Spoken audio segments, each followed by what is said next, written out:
Welcome back. President-elect Donald Trump preparing to take office while investors are gearing up for new policies from this administration. One big change that could be in store early on is the government's role in Fannie Mae and Freddie Mac, as shareholders hope to privatize the government-sponsored enterprises.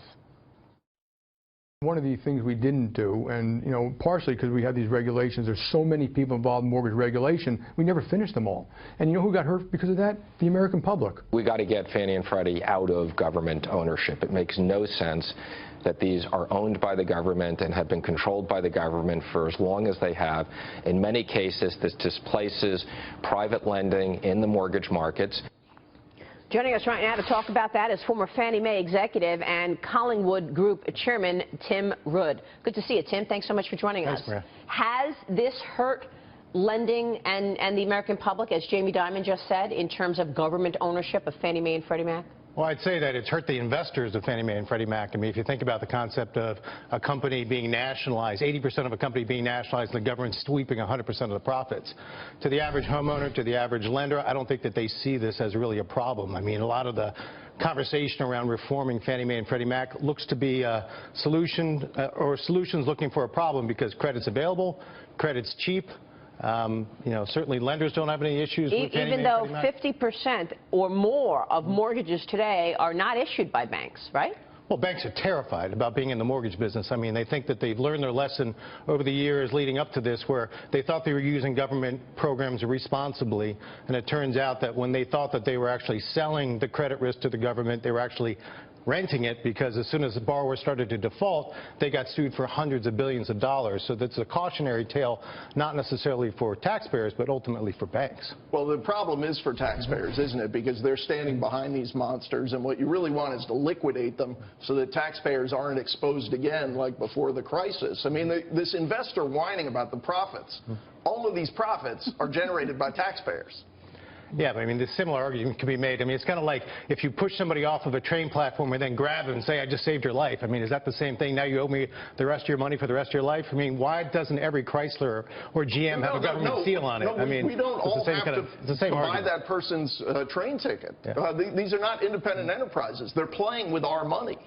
Yeah, they've always been playing with the government money. I mean, there's been an implicit government backstop, but they were privately owned companies, and that's the inconvenient truth, is that these were public companies with a public That's the scam that went on so long before 2008. And why would we want to return to that? I don't think you really do want to go back to it. I think when people talk about recapitalizing and releasing these companies, no one's talking about going back to the old model. I mean, it was flawed. Who would believe you're not going to bail them out again, right? You've got to sell them off, let private markets do what they do all over the world, sell mortgages. CBO says you're talking about 20 to 60 basis point increase in rates.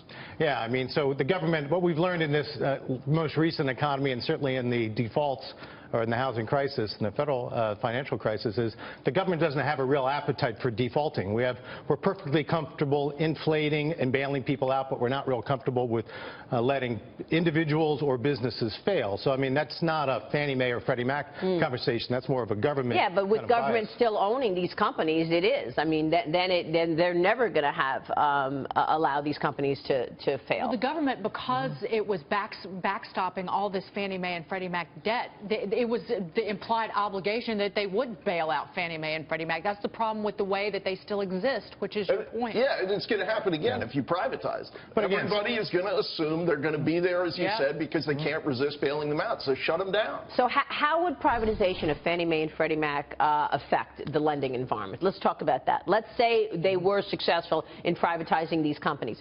Interest rates are rising. We know that that's going to continue. What's your take on that? Well, I mean, privatization could take many different forms. I think what's being proposed right now is that the Fannie Mae and Freddie Mac would be privatizing some concept of a mutual insurance company. So you have investors, lenders buying into these companies so that there would be some skin in the game, some shared risk, and ultimately private capital will be way in front of the government guarantees. I don't think anyone's contemplating any further that there wouldn't be ultimately a government backstop behind these companies because of, one, you want to ensure the liquidity of the mortgage market in good markets and bad.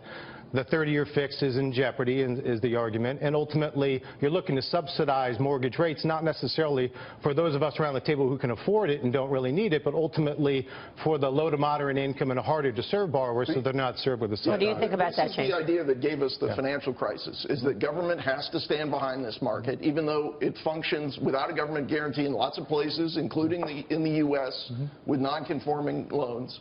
And part of and part of the myth is that the politicians believe that the American dream is owning a home, when it benefits a lot of people to rent homes. But again, it's the mythology that's perpetuated by politicians. And even if you want to own, what you do when you take out the subsidies is they become more affordable.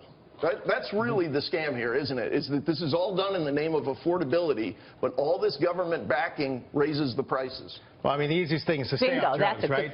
Rather than get off drugs. I mean, there's no policy equivalent. There's no methadone to a policy equivalent for getting Fannie Mae, Freddie Mac, or the government out of housing, whether it be for, you know, your tax write-offs or whether it be the subsidized interest rates. So we just have to accept that we'll have a financial crisis like '08 once in a while. I don't know that you have to accept that. I don't think it's that binary. But ultimately, what are you trying to achieve? What's lost by bringing the government out of housing? And there's been no politician who's ever been elected because of their supremely intelligent housing policy. Ultimately, what you want to ensure is that you first do no harm, because the housing market ultimately is 20% of the GDP. So that's the big fear for politicians. Well, taxpayers are 100% of GDP. Yeah, there you go. That's true. All right, we'll leave it there. Wealth. Yeah. Sam, Rood, good to see you. Thank you so much for your insights. Appreciate it. Great conversation, guys.